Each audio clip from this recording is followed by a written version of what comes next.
ओम बोलो श्री सदगुरुदेव भगवान की जय। रामचरितमानस बालकांड 15वां भाग।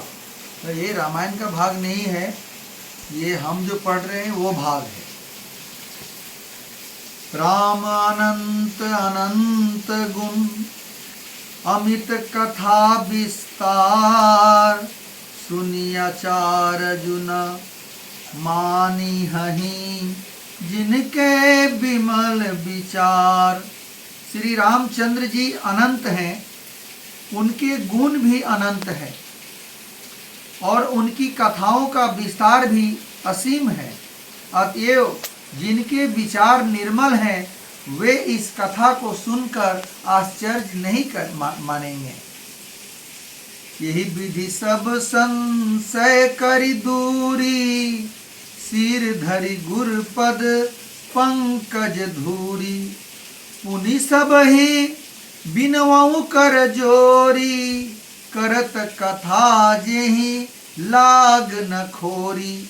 इस प्रकार सब संदेहों को दूर करके और श्री गुरु जी के चरण कमलों की रजों को सिर पर धारण करके मैं पुनः हाथ जोड़कर सबकी विनती करता हूँ, जिससे कथा की रचना में कोई दोष स्पर्श न करने पाए। सादर शिव ही नाई अब माथा, बरनऊ बिसद राम गुण गाथा। संबत 1631 करऊँ कथा हरि पद धरि सीसा। अब मैं आदर पूर्वक श्री शिव जी को सिर नवाकर श्री रामचंद्र जी के गुणों की निर्मल कथा कहता हूँ। श्री हरि के चरणों पर सिर रखकर संबत 1631 में इस कथा का आरंभ करता हूँ। नवमी भौम बार मधुमासा, अवधपुरी यह चरित प्रकाशा। जे दिन राम जन्म श्रुति गावहीं, तीरथ सकल तहाँ चलियावहीं। चैत्र मास की नवमी तिथि मंगलवार को श्री अयोध्या जी में यह चरित्र प्रकाशित हुआ।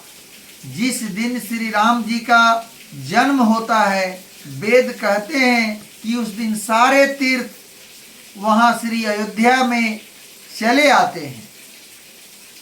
असुर नाग खग नर मुनि देवा, आई करही रघुनायक सेवा। जन्म महोत्सव रचहि सुजाना, करही राम कल कीर्ति गाना। असुर नाग पक्षी मनुष्य मुनि और देवता सब अयोध्या जी में आकर श्री रघुनाथ जी की सेवा करते हैं। बुद्धिमान लोग जन्म का महोत्सव मनाते हैं और श्री राम जी की सुंदर कीर्ति का गान करते हैं। मंजहि सजन वृंद बहु, पावन सरजू नीर। जपहि राम धरि ध्यान उर, सुंदर श्याम शरीर। सज्जनों के बहुत से समूह उस दिन श्री सरजू जी के पवित्र जल में स्नान करते हैं और हृदय में सुंदर श्याम शरीर श्री रघुनाथ जी का ध्यान करके उसके नाम का जप करते हैं। दरस परस मन जन अरुपाना, हरई पाप कह वेद पुराना। नदी पुनीत अमित महिमायति, कही न सकई शारदा विमल मति। वेद पुराण कहते हैं कि श्री सरजू जी का दर्शन, स्पर्श, स्नान और जलपान पापों को हरता है। यह नदी बड़ी ही पवित्र है, इसकी महिमा अनंत है, जिसके विमल बुद्धि वाली सरस्वती जी भी नहीं कह सकती। राम धाम दा पुरी सुहावनी, लोक समस्त विदित अति पावनी। चारि खानि जग जीव अपारा, अवध तजै तनु नहीं संसारा। यह शोभायमान अयोध्यापुरी श्री रामचंद्र जी के परम धाम की देने वाली है। सब लोकों में प्रसिद्ध हैं और अत्यंत पवित्र हैं। जगत में अंडज, स्वेदज, उद्भिज और जरायुज 4 खानी प्रकार के अनंत जीव हैं। इनमें से जो कोई भी अयोध्या जी में शरीर छोड़ते हैं वे फिर संसार में नहीं आते, जन्म मृत्यु के चक्कर से छूटकर भगवान के परम धाम में निवास करते हैं। सब विधि पुरी मनोहर जानी, सकल सिद्धि प्रद मंगल खानी।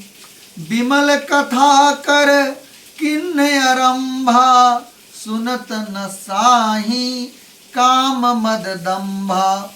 इस अयोध्यापुरी को सब प्रकार से मनोहर, सब सिद्धियों की देने वाली और कल्याण की खान समझकर मैंने इस निर्मल कथा का आरंभ किया, जिसके सुनने से काम, मद और दंभ नष्ट हो जाते हैं। रामचरित मानस ही नामा, सुनत श्रवण पाइय विश्रामा।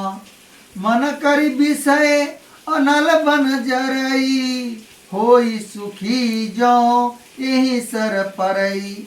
इसका नाम रामचरित्र मानस है, जिसके कानों से सुनते ही शांति मिलती है। मन रूपी हाथी विषय रूपी दानव नल में जल रहा है। यह यदि रामचरित्र मानस रूपी सरोवर में आ पड़े तो सुखी हो जाए। रामचरित मानस मुनि भावन, बिरचु शंभु सुहावन पावन।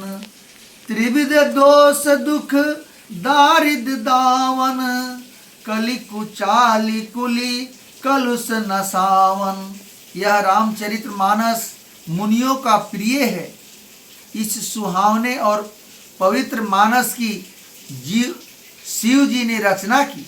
यह तीनों प्रकार के दोषों, दुखों और दरिद्रता को तथा कलयुग की कुचालों और सब पापों का नाश करने वाला है। रचि महेश निज मानस राखा, पाई सुसमऊ शिवासन भाषा। ताते रामचरित मानस बर, धरे नाम हिये हेरि हर सिहर। श्री महादेव जी ने इसको रचकर अपने मन में रखा था और सुअवसर पाकर पार्वती जी से कहा। इसी से शिव जी ने इसको अपने हृदय में देखकर और प्रसन्न होकर इसका सुंदर रामचरित्र मानस नाम रखा। कहूँ कथा सोई सुखद सुहाई, सादर सुनहु सुजन मन लाई। मैं उसी सुख देने वाली सुहावनी राम कथा को कहता हूँ। हे सज्जनों, आदर पूर्वक मन लगाकर इसे सुनिए। ओम बोलो श्री सद्गुरुदेव भगवान की जय।